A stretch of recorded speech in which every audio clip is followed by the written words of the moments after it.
இப்போ எங்கே வந்திருக்கேன்னு பார்த்தீங்கன்னா, குவைத்தில் இருக்கக்கூடிய ரேஷன் கடைக்கு தான் வந்திருக்கோம். பாருங்கள், ரேஷன் கடைனா எப்படி இருக்குன்னு. நம்ம ஊர் மாதிரி இருக்காது.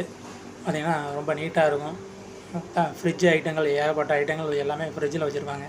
பார்த்திங்கன்னா அங்கங்கே ரேக் வச்சு பக்காவாக இருக்கும். இப்போ நான் வந்து எனக்கு என்னென்ன வேணும்னு சொல்லிட்டு ஆர்டர் கொடுத்துட்டேன். எல்லாம் கொடுத்தாச்சு, கொண்டு வந்து வண்டியில் ஏற்றியாச்சு. பாருங்கள், இது வந்து மில்க்னால் காய வச்சு நம்ம குடிக்கிறது கிடையாது. ஃப்ரெஷ் மில்க்கு அப்படியே நம்ம எடுத்து குடிச்சிக்கலாம்.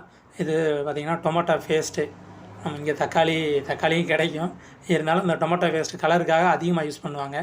இது பார்த்திங்கன்னா சிக்கன் காட்டனு ப்ராய்லர் வருது இல்லைங்களா. இது வந்து பார்த்திங்கன்னா அட்டை பாக்ஸாக தான் வரும். ஒரு கோழியை எடுத்து காட்டுறேன் பாருங்கள். இந்த மாதிரி தான் சிங்கிள் கோழி வந்து ஒரு பேக்காக உள்ள அந்த பாக்ஸுக்குள்ளே இருக்கும். நமக்கு எத்தனை கோழி, ஒரு டயத்துக்கு எத்தனை கோழி வேணுமோ எடுத்து போட்டு யூஸ் பண்ணிக்கலாம். இதில் 1 கிலோவிலையும் இருக்குது, 900 கிராம்லேயும் இருக்கும் இந்த ஒவ்வொரு கோழி பாக்கெட்டும்.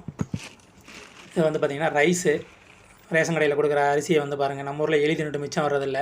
எல்லாமே பாசுமதி அரிசி, அருமையாக இருக்கும். குவைத்தை பற்றின இன்ட்ரெஸ்டிங்கான தகவலுக்கு நம்ம சேனலை ஃபாலோ பண்ணாதவங்க ஃபாலோ பண்ணிவிட்டு பாருங்கள். நன்றி.